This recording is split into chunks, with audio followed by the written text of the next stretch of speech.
Okay, real quick, I thought I'd make a video showing you guys, mainly my family, the difference between my current Nikon DSLR.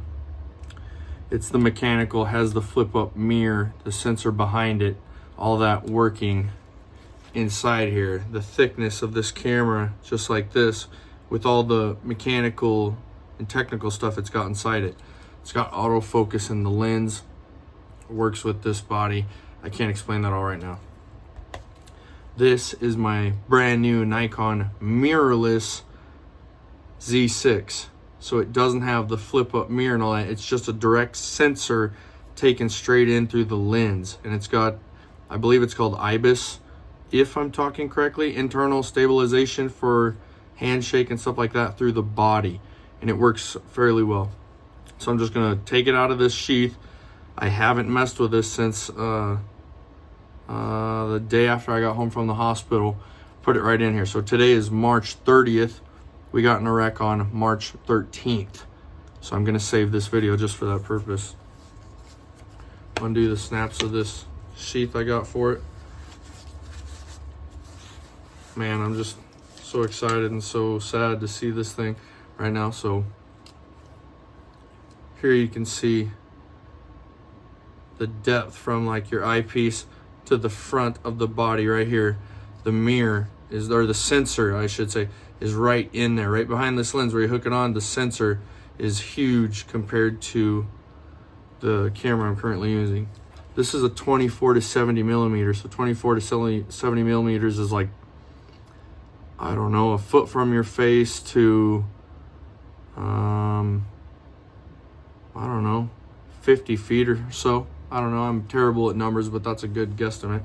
So say if setting these side by side, we're going to pick this one up like this. Show you right there. Pick this one up like this. This one does not come with a built-in flash. This one does. Let me get a better grip on these. Like this. Like this. This is a 24 to 70. This is a 16 to 80. Again, they're just built differently now. This is still a extension right here to pop it out like this to get it working. Sets at 24 millimeters right there, and you can move on up to 70 fully extended. Bring it back down, lock it back in, and it's ready to travel. Again, that's the first time I've looked at it. So this is the Z6. This is what it looks like. The backside has a screen that if I figure out how to, I'm not the most gentle guy, so I try to be. And I've got rubber gloves on too. You think it'd be easier. Flips out like this, and also comes out from the bottom and extends, if you can see that. So you can use it for shooting better angles if you got to tip your camera, get lower to the ground, do whatever you got to do. Just helps out like that. I'll leave that open real quick. It's terrible to use this stuff on your lens and everything else, but I give it a couple sprays first. Get the dust out of there, anything I had from packing. I'm gonna close that, set this down real quick. Give me a second. I have a specific clean rag I use for these kind of things. Set that down. Clean that screen real quick before I wrap it back up. I mean, that is just pristine, you know, brand new. It's very intense, very cool for me.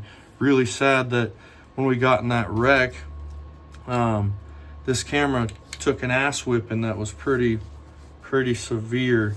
And so I am putting it away back into its protective sheath the way I'm supposed to every time. I'm pretty OCD about it, getting it nice and correct in there. I love how they include this to hook onto either your lens to not drop it, or you can clip it to something else just to keep it from losing it. So again, I got it back in this sheath like this, and it is going directly back into its brand new box, waiting. Right now, give me just a sec. Put this away real quick.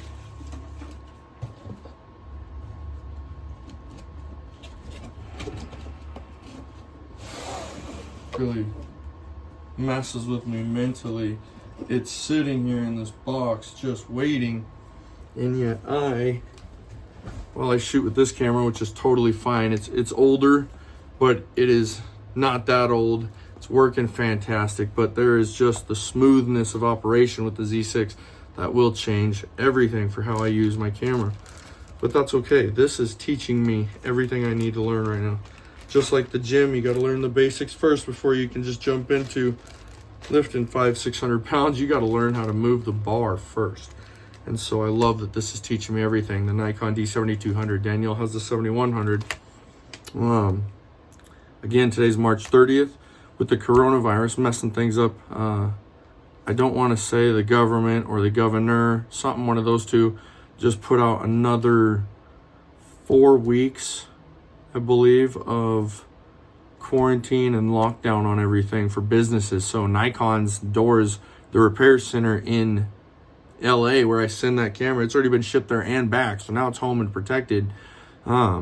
Its doors are closed. So I'm waiting to send it there to get its diagnostics ran, get that thing the green light. It is good from that wreck. It just got jostled. They're pretty rugged cameras. All these Nikons have been good to us. So I just got to be patient, let it sit. It will not collect dust or moisture. I've got this room pretty well locked down, under control and clean. And like I said, we're just going to wait it out and shoot with the 7200. And the 1680 is pretty nice. It's got some dust. I'm going to get it professionally cleaned later when they're open. But I'm taking good care of it now, so is Danielle. So just wanted to show you.